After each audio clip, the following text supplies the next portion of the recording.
So my name is Hailey MacKinnon. I am a fourth year student here at UPEI. I'm completing a Bachelor of Science with a major in biology and a minor in psychology.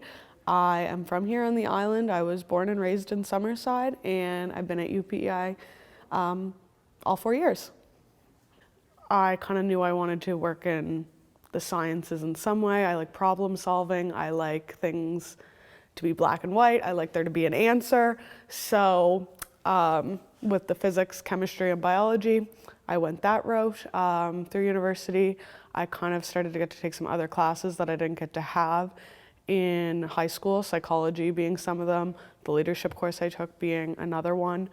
And I still definitely have that same love for science in a way, but I'm leaning more towards working in healthcare in more patient-focused, one-on-one relationship building settings, like with things like potentially speech pathology, audiology, occupational therapy, rather than more in a clinical setting like in a lab or medicine or primary care, something like that.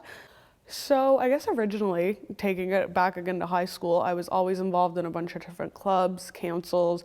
I was on leadership. I ran for class officer for my graduating class.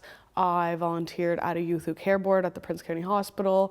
And it was really easy to get involved in volunteer stuff like that at high school.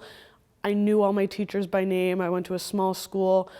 My dad taught at my high school. It was pretty easy to get involved. Teachers would reach out to you directly to say, do you want to help out with this? Do you want to come volunteer for this run? And I always loved doing things like that. And I didn't really know places to find on campus to get involved in sort of like a club. So I just went on Google and searched up places I could volunteer, and I ended up volunteering at the Queen Elizabeth Hospital in the emergency room and at Canadian Blood Services. So I was already involved in those two organizations, pretty much just as like a standard volunteer role. And then when I registered for the leadership class, I saw that there was a service learning component of that. So I was like, oh great, that's another opportunity to continue these volunteering opportunities and maybe get involved in something else.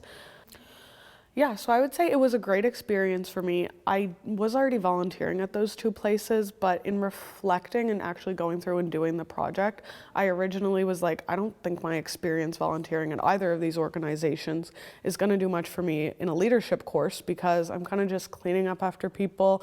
I'm doing the COVID questions, I'm getting them snacks, I'm just watching them in the emergency room or the waiting room after they've donated blood. And I was like, it's just doing basic volunteering to maybe hopefully get myself involved in something else. But when I really sat down and thought about it, I realized how important the volunteers are in those organizations to actually run. When they don't have volunteers at the emergency room, for an example, one of the RNs has to go and do that. So you're really contributing a big part, even if you think you're just doing a small role and saying hello to people or greeting people at the door.